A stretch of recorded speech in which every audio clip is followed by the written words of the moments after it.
Okay, and let's take a look inside. So we've had a ton of snow. All of this dirtiness and yuckiness on the floor, that's just surface salt from people's feet. The floors are actually in really good shape. These are, I'm sure, original hardwood floors. This is a nice big open living room that you step into. Again, with the newer vinyl windows on this, which would be the west side of the house as well. And that's a faux wood 2-inch blind that looks nice. It does have the ceiling tiles, which dates it.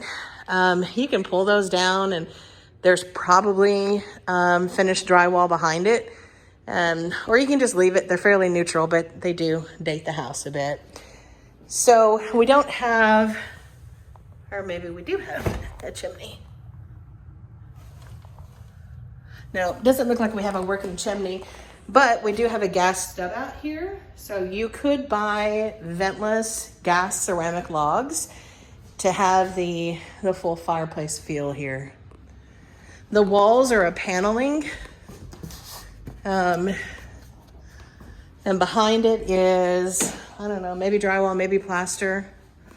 I'll show you the inside of the door. It's really pretty with the 2 side lights. It's very pretty.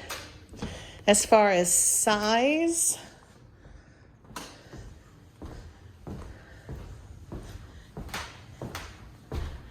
it's about 28 feet from east to west and about 15 feet from north to south. So it's a very large room. I don't know if my video is going to pick it up or not, but there's a bit of a hump. Let's see if I can get my finger on it. Right about here, there's a bit of a hump. So let's talk about that. This house was built on a crawl space, and I don't remember the exact age of the house, but it's close to 100 years old. Back 100 years ago when they built houses, they had a lot wider or more of a vast space between the floor joists.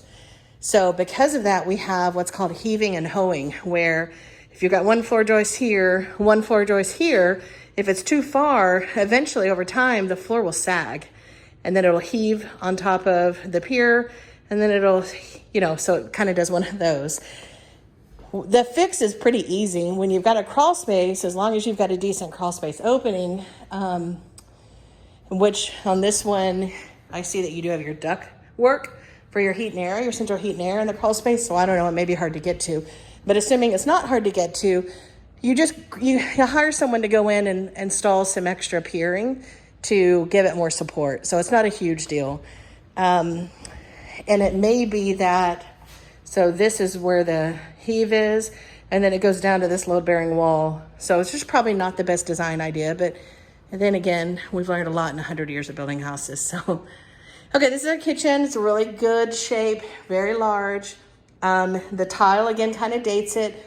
It's probably a 6x6 ceramic tile. It has green in the middle, like a hunter green, but it's huge. There's a lot of potential with this kitchen. It's the original cabinets, but it looks like what they've done is they've gone back and replaced just the doors to a shaker style, which is what everyone loves these days. And they put in the hidden hinges. So they have definitely modernized it. And then they've done some brushed nickel hardware. This looks like granite, but it's actually a laminate. This is off the shelf from Lowe's. Ornamental ice, something along those lines is what that's called. We put those in our flip houses a lot. But I was talking a minute ago about how houses in this neighborhood, you can put money into them and not go upside down. And what I mean by that is there's a number of houses that are sold in this neighborhood that have beautiful quartz countertops and granite countertops. This is something you could afford to put some money into to make it really what you want and not overbuild for the area. This is a little dining nook here. Again, with the newer windows there. This is one of the older original aluminum sliders, but so far that's the only old window I've seen. I'm gonna come back to the laundry room in a minute. I'm gonna go back up to the front of the house first. A little bit more cabinetry here. There's a broom closet. then just little, I don't know, storage nook. You've got a couple of little built-in bookshelves here in the living room. And then you've got some track lighting, which again dates it. Okay, so I've shown this house to I think 4 different buyers, and they all have the same opinion that the bedroom situation they don't like. So this is the biggest bedroom of all. This is on, the front of the house. It's just right off of the front door. It has a glass door, which is not ideal. But this is the biggest bedroom. Let me step it off. It's about 19 by 10, 11. So this is definitely the biggest bedroom. I personally like having a master bedroom off the front of the house. You can see who's coming and going. Some people don't. They like having the master off of the back of the house. But this one has the dual closets, a ceiling fan. It's definitely the biggest. This is drywall, and they've done a really bad job. I don't know if you can pick it up in the video. They've just, like, here's your seam, and they just did a horrible job mudding. They didn't sand it well. That's not an indication of an issue with the house. It's just shoddy workmanship. Wow, there's one of the old original windows. That's wood casement. So that's beautiful. Lots of character with an old window like that, but super, super energy inefficient. That's a single pane glass. Nowadays, the vinyl windows, like over here, are double pane. There's a gas in between the two to keep it nice and warm. So it's not ideal. This is one of the 2 closets. It's actually fairly generous for a midtown home. That's some type of, I don't know if it's a wallpaper or some type of covering that's just peeled off. This is an exterior wall, so it may be moisture damage, I'm not sure. So this one is a little bit smaller, but it does technically have 2 closets. All right, so the question is that the master, right? Here's the problem. It doesn't have the ensuite. It doesn't have the private bath. This is the bath in the hallway. You've got another bedroom right here that shares this bathroom. So that's not really a master layout, yet it's the largest bathroom. And that is what my other clients didn't like about it. You got a newer cabinet here. It isn't solid wood, but it's in good shape.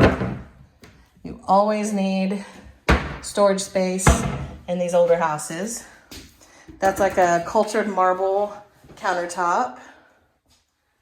They have updated the electrical system to do GFI. I like that. Toilet is newer. And then this is an acrylic insert tub. It's a 2-piece. The tub is 1 piece, and then the surround is actually in 3 pieces. I'll take that back. So it's a 4-piece insert.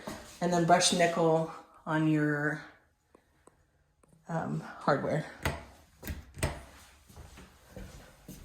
You can tell they'd had carpet at one time. They cut it back, but not all the way back.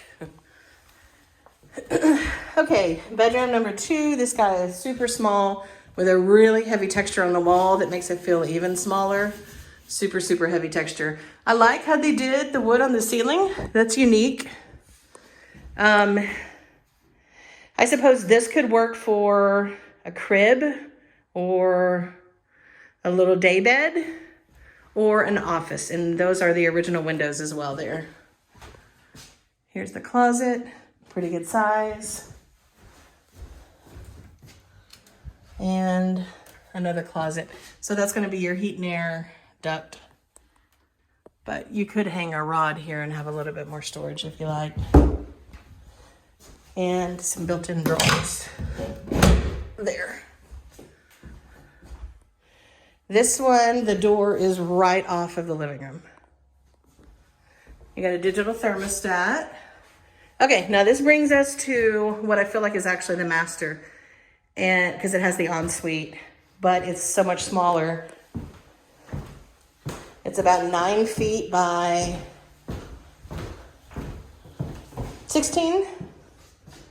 Again, it's got the really pretty gray. I think that's repose gray on the walls, white on the ceilings, white on the trim. I love the color scheme. You got a decent closet here. You could put a second rod there to have an upper and lower.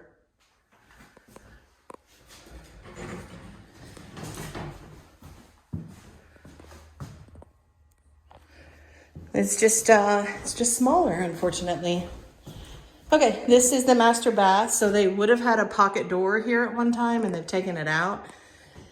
So as of right now, there is no door separating the master bedroom from the master bathroom. By the way, master bedroom is back to that flat wall. Master bathroom is flat as well, flat texture. And it's a taupe color with a porcelain tile floor. It has the taupes and the grays in it, so it can go either way. Pedestal sink. That's a nice toilet. Super heavy on the texture on the ceiling. And that is a older aluminum window. Which brings us back full circle to the laundry room. So, I'm a property flipper. I'm always looking at how to make a layout better. That's a 2013 model on your furnace, which is good. Here's what I would do. I would wall that off and I would knock this wall out and I would have this entire space all the way to here is a nice big master bathroom. So you've got 1, 2, 3, 4, you've got 16 square feet here that's completely wasted. You've got the same or more here that's completely wasted. Your washer and dryer would normally go dryer, washer. Why not do a stackable? Anyway, my point is that I think you could knock that wall down, have a really nice master bathroom with a shower. I don't know that you could get a tub, but you could at least get a nice shower. And if this is in the way, you could always convert it to a tankless to put it up high in a cabinet and hide it away. But again, if you did do that nice big master bath, you still have this tiny little master bedroom. So this is why this house is still on the market. In my opinion, it's been on for a while. They did have it priced way too high. I think they had it, I don't know, I think they've done like over $20,000 in price drops. And it's at a good price now. It's at a price to where you could go in and make these upgrades like I've talked about, and still have some equity in it. So I like that. It's just that the sizing is weird. Now here's another idea. You could take this wall out and wall this up, and then you would have a master bedroom that was L-shaped. All this would be bedroom, and then would cut back there and go another roughly 10 feet so that, for example, you could put your bed here on this wall here, and this would all be open to the other room. And then you could even do like a nice big built-in closet, say, all in this area could be a nice walk-in closet. So that's something you could do. But if you did that, you took it down to a 2-bed, 2-bath, which is okay. There are 2-bed, 2-baths in this neighborhood. But if you were looking at it for investment purposes, as far as being close to the university and being able to turn it into a rental one day, a 3-bedroom is definitely more desirable than a 2-bedroom. All right, there you have it. I hope you found this informational.